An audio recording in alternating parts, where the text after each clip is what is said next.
Oh, welcome to the Manila Major Dive Time Dota Fastcast of the North American Qualifiers Grand Finals Game 2. Nice. Shazam versus Digital Chaos. Let me say the names. Okay, all right. Sorry, I'm just so excited when you get it all out. I know.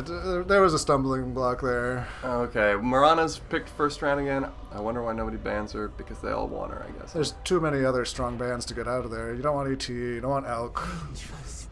Yep. Nature's I wish we could see, just because I want to know why they're banning him, but one day.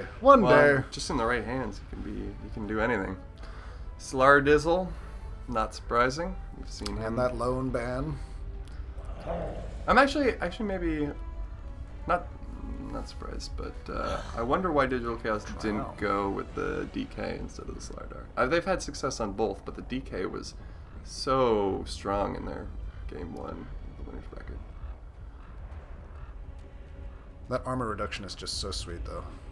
Yeah, it is. I mean, with the Vengeful Spirit, damage boost, and armor reduction. And look, a DK shows up. Look in a DK. Okay, so they've got their two melee carry options. The Invoker finally gets through. We'll finally see some meatballs and shit.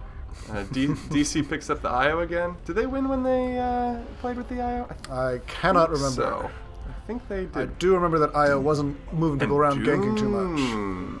Interesting. This is a cool draft. I don't see where DC's lineup really works other than team fights. Like, if they're all grouped up, like a swap into a bazillion stuns is going to work out great.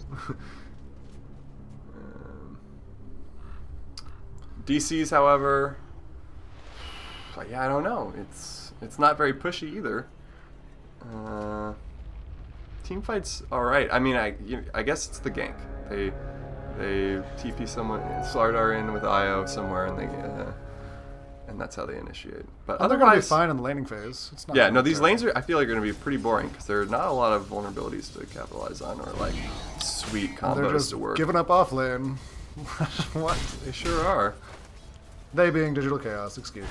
I'm a bad caster. Oh, Doom's wandering over there now. There he goes. Okay, and it's spotted out by a good ward by Shazam. Oh, look, the names are gone. The IO, not able to get a kill there. The Doom, partially probably because the Shazam saw it coming.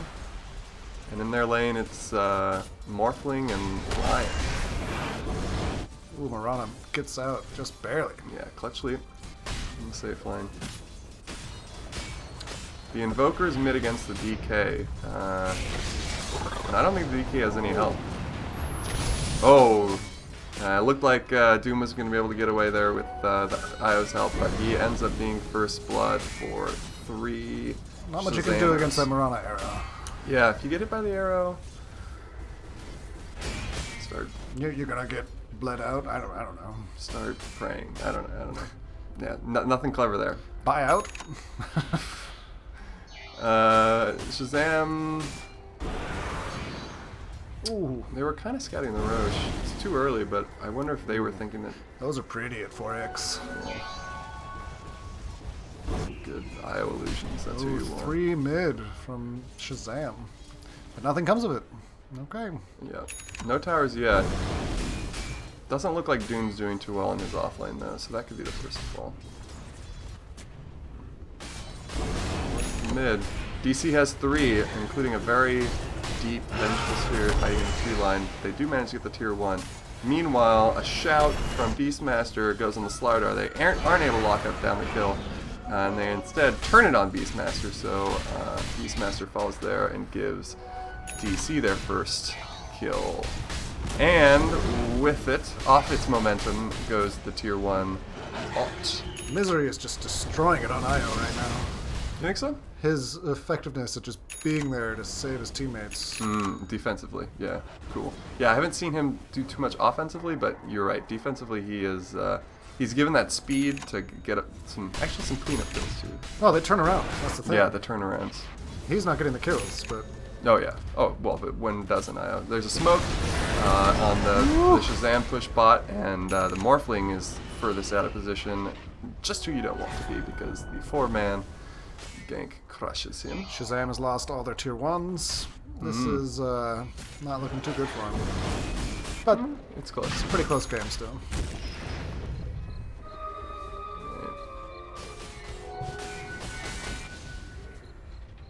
A little bit of warding by Shazam.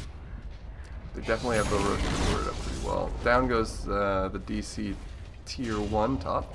So they're down to their mid tier 1 at this point. Lots of vision now coming out for Shazam. They want a Roche, and they don't want to get ganked. Damn it. And then what happens? They get ganked and they give up Roche. Mirana and Line go down, and they cannot contest. They know it's happening. Wow, that's demoralizing. Like, that's been the story of this matchup is, well, actually it's the story of most professional Dota is who can get in the Roche pit with in the better situation. And Shazam committed so many wards and so much time to try to set that up and get that early edge, and they just blows right up in their face. Speaking of blowing right up in their face, it's a big old gank catching 3 heroes who are running back to base. And Io buys back. interesting. And off those kills, they get the tier 2 bot as well. They being DC. So Digital Chaos now has lost all their tier 1s, but have started chipping away at the tier 2s of Shazam. Speaking of which, there's 3 pushing top, and they're pretty pushy. They'll probably get it. They do. They're going to keep going. They're going to try to high ground. Mostly just chip damage with this DK ult going off. They're going to stick around for the racks too. So the defense didn't engage early enough, didn't find their opening, and they just lost both racks.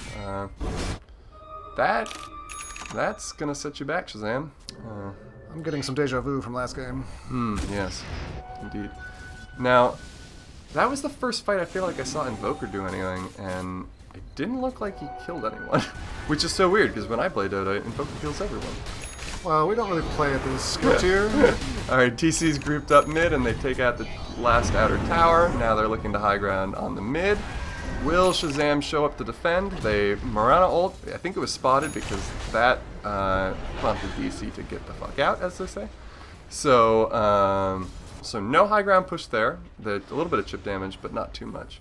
DC sitting in pretty good control of this game. They've got some good vision, they've got a set of racks down, and they're up 5 kills. Morphling has his Lincolns, at least. Doesn't stop Mirana dying. DC's grouped up. They seem to be grouped up around enemies often. Well, 2 down, and so that's going to be a 3 set of racks. No. 3 mid gone. Beast can't fight it. And there's a GG coming out. Oh, wow. Okay. That was a quick GG.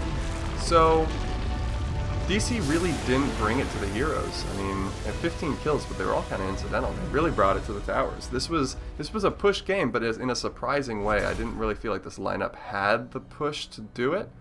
Once again, Slardar didn't die. And TK rocking a Midas and a whatever that claw thing is. Dragonlance? Dragonlance. Yeah. That makes sense for a Dragon. Only for the ult, though. That's interesting. I've never seen that before. Well, but I mean, you see how he was working that ult? You know, Yeah. just taking out towers, chip damage, high ground. All right, that was game 2. Thanks for watching. Come back for game 3. Have you already?